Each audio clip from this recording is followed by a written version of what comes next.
Have you ever wondered how a simple village pond could become the foundation for one of Southeast Asia's most efficient and eco-friendly farming systems? Imagine a place where ducks swim freely, fish thrive beneath the surface, and farmers harvest double the profit from the same piece of land. This isn't science fiction. It's a centuries-old practice that still sustains millions of families today. Welcome to AgriNova USA, where we uncover the untold stories of farming models that transform both livelihoods and landscapes.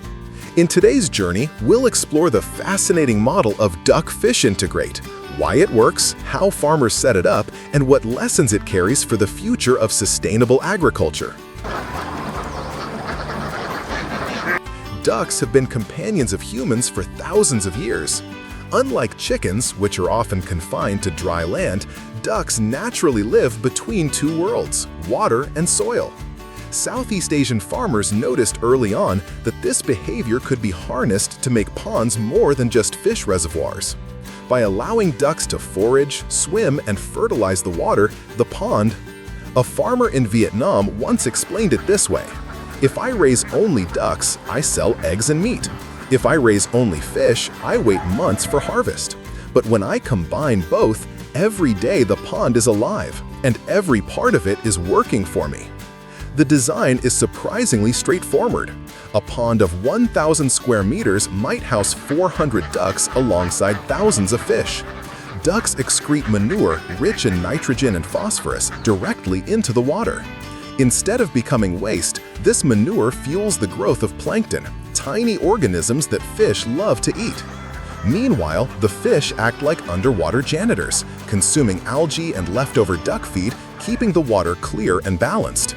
This natural synergy reduces the need for expensive feed and minimizes pollution that would otherwise harm the ecosystem. Farmers usually construct simple duck houses on the pond's edge. These shelters are raised on stilts with slatted floors for ventilation, giving ducks access to the pond whenever they want. The cost is minimal compared to industrial farms, yet the returns are surprisingly high. Let's talk economics. Ducks mature quickly. Within 50 to 70 days, they're ready for market. Fish take longer, around 4 to 6 months, but because the pond is always active, farmers can harvest up to 4 batches of ducks and 2 cycles of fish per year.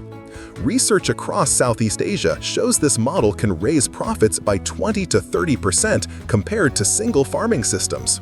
Feed costs, the biggest expense in poultry production, drop significantly because fish consume much of what ducks leave behind. And remember, we're not talking about small volumes. Southeast Asia alone produces over 3 billion ducks annually, most of them in systems like this. When you look at those numbers, it's clear this is more than just tradition, it's big business. In Thailand, one farmer named Somchai runs a pond that supports both ducks and tilapia. He jokes that his ducks are better farmhands than people because they fertilize and clean without wages. What used to be an unproductive swamp is now his family's main income source. In Indonesia, duck eggs are a delicacy, used for salted eggs, while the fish go directly to local markets. Farmers there often say that no resource is wasted. What the ducks don't eat becomes fish food, what the fish don't consume enriches the soil, and what the soil produces comes back as vegetables. These stories highlight something often overlooked. Farming here isn't just about biology, it's about resilience. For families with little land or capital, integrated systems provide a buffer against risk. If egg prices fall, fish sales still support them. If fish stocks are low one year, ducks fill the gap.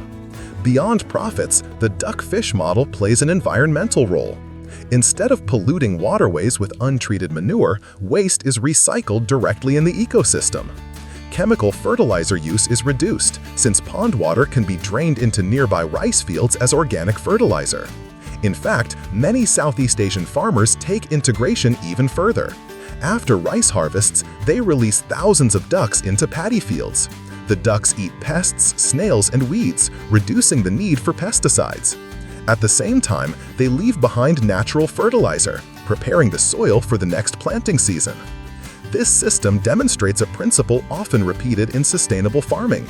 Waste is not waste if you find its place in the cycle. Of course, integrated farming isn't without challenges.